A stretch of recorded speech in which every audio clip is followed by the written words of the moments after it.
Into this afternoon's top stories. New High Court expected to open as early as January 2017. 300,000 birth certificates printed in Guyana in 2016.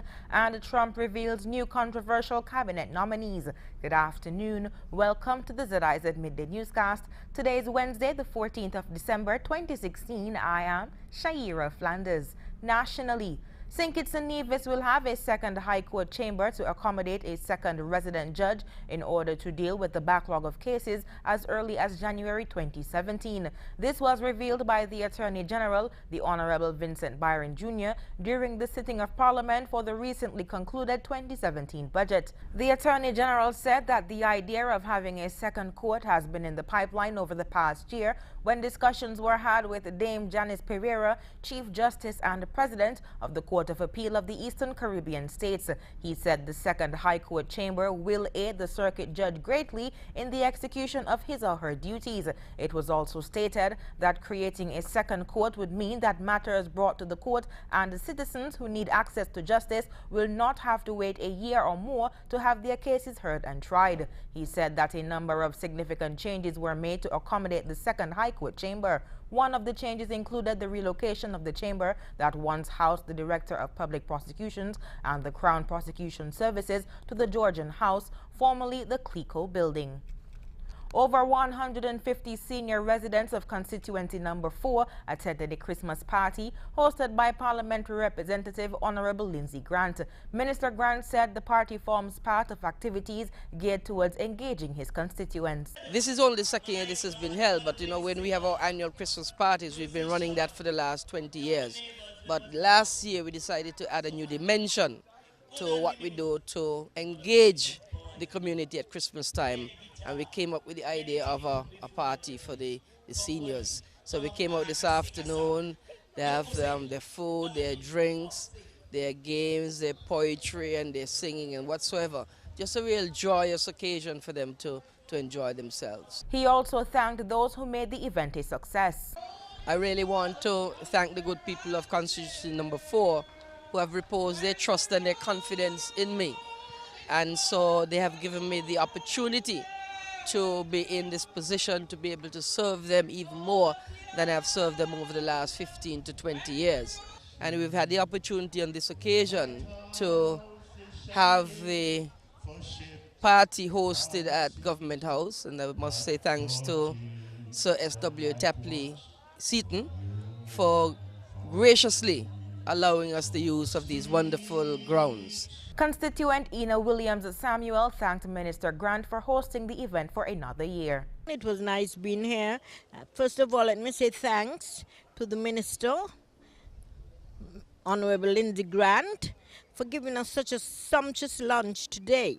Last year, I remember it was at Prattnet, but this year, we're now here at Government House on the lawn. It is real good. The party held at Government House featured lunch, string band music, singing by the residents.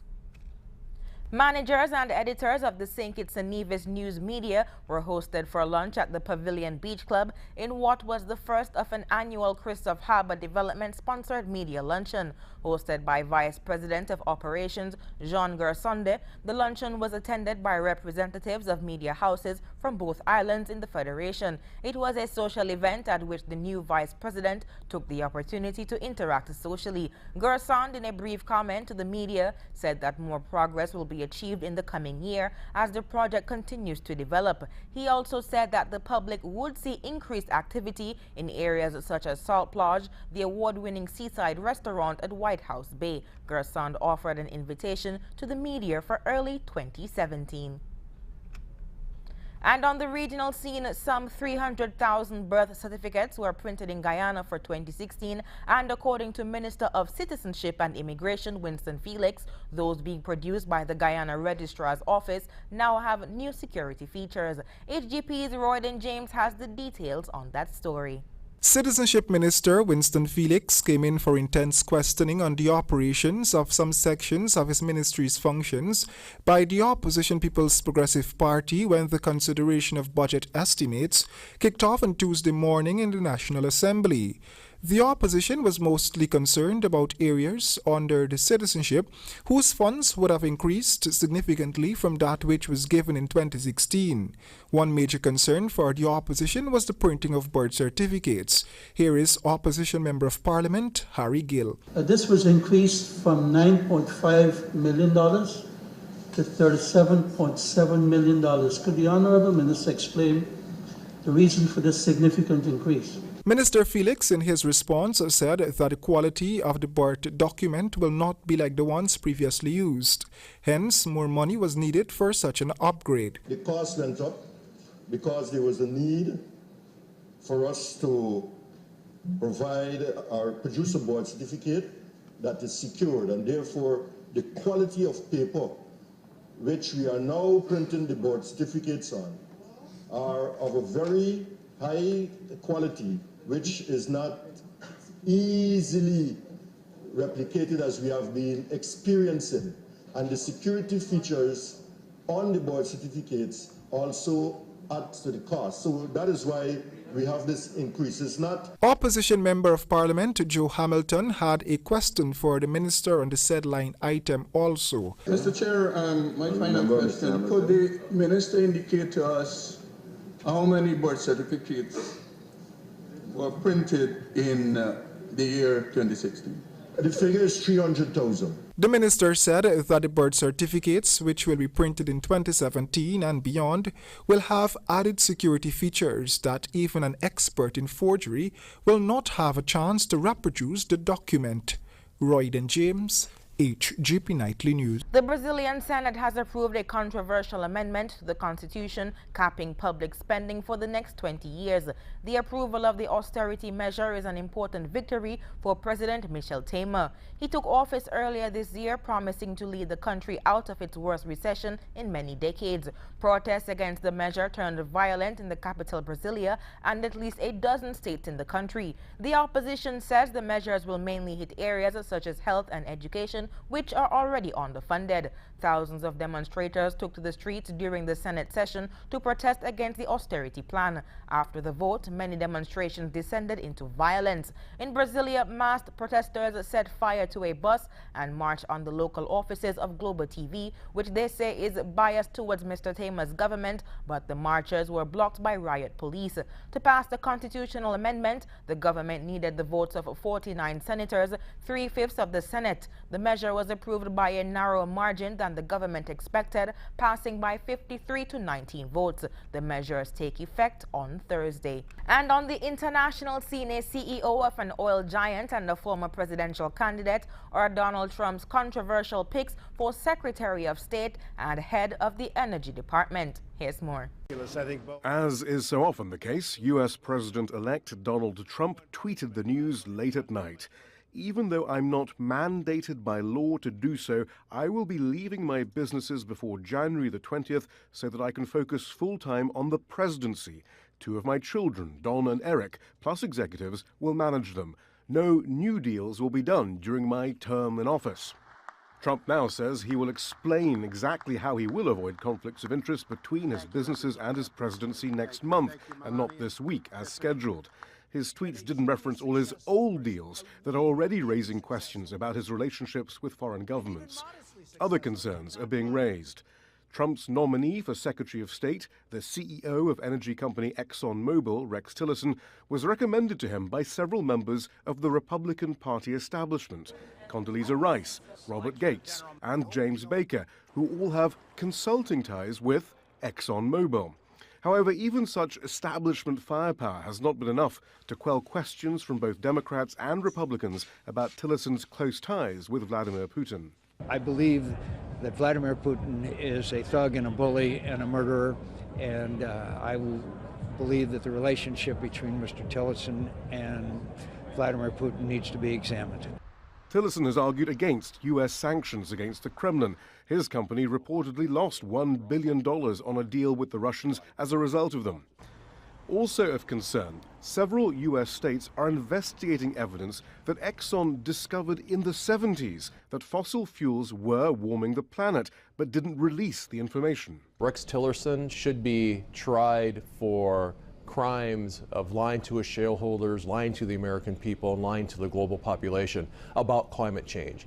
He shouldn't be nominated and appointed to the most important diplomatic position in the United States, the Secretary of State. Tillerson denies any cover-up. He argues that climate change can be overcome through human adaptation. On Wednesday, another pick with implications for the environment was floated. Rick Perry to lead the Energy Department, the same department he famously failed to remember he wanted to abolish during a presidential debate. Commerce, education, and the, what's the third one there? Let's see. Perry would just be the latest possible cabinet member to deny climate change and favor unfettered oil and gas drilling. Already Trump's pick for the Environmental Protection Agency feels the same way. Shihab Ratansi, Al Jazeera. A new report says ISIL has an extensive and organized war production machine, much like a regular army. The study by the UK-based Conflict Armament Research says the group increased its production of weapons before and during the offensive on Mosul. More in this report. The trail of destruction spreads across territory formerly held by ISIL, an enemy often proven to be elusive, if not for the clues left behind among the rubble that revealed the military power of the group. There is no doubt that ISIL was more powerful than us at the beginning. They had American-made equipment abandoned by the Iraqi army like tanks and Humvees. They have Russian-made weapons that they brought in from Syria. But Iraqi and Peshmerga forces have also uncovered large amounts of weapons produced by the group itself. A team of experts from the Conflict Armament Research have been gathering information about ISIL's firepower. So you have a lot of indirect fire, unguided munitions, mortar rounds, and rockets that we've seen in a lot of other theaters, but here we've seen them making their own versions of it. So at first glance, from a few meters away, a lot of this stuff looks like it comes out of a factory in other countries that we know of, but in reality, it's actually a lot of it's homemade. Like these 120mm mortar rounds, complete with a date of production, or these rockets made out of metal pipes and gas cylinders, usually filled with explosives or chemicals such as chlorine. Homemade weapons and ammunition are not something new. They've been used in many conflicts throughout the world. What's different here is the extent of this production. In every village, town, and even in the neighborhoods of Mosul that have been recaptured so far, the soldiers have found stockpiles left behind by the ISIL fighters, and they also found often factories. These are roadside bombs complete with their trigger planks. They look rusty but inflict great damage. We found them in a village where ISIL had a base and what appears to be a training center for new recruits. Workshops of different sizes have been found in several locations. They go from small ones used to mold mortar rounds to larger scale production facilities like this one inside Mosul. But perhaps more interesting is this certificate issued by the military production unit of ISIL. It suggests that the armed group's war effort is centrally managed. It's consistent and organized, and it's kind of unprecedented as far as the scope of what they're creating and the ability to store it and move it and produce this variety, of different sizes. The amount of both unfinished and ready-to-use mortar and rocket rounds discovered so far is huge. These findings led investigators to conclude that overall production of weapons by ISIL in the months leading to the Mosul offensive runs into the tens of thousands. Huda Abdelhamid, Al Jazeera, Eastern Mosul. And now for the weather. Present weather is fair. Temperatures today will peak at 79 degrees Fahrenheit. Seas are rough with swells reaching up to 9 feet. Warnings remain in effect for small craft operators and sea bathers against hazardous sea conditions. Weather forecast for St. Kitts and Nevis predicts partly cloudy skies today and tonight with periods of increased cloudiness and a good chance of some brief passing showers developing. Sunset today will be at 5:39 p.m. and sunrise tomorrow will be at 6:32 a.m. That brings us to the end of the ZIZ Midday Newscast. Join us this evening for these stories and more in detail. Thank you so much for tuning in. I am Shaira Flanders. Have a good one.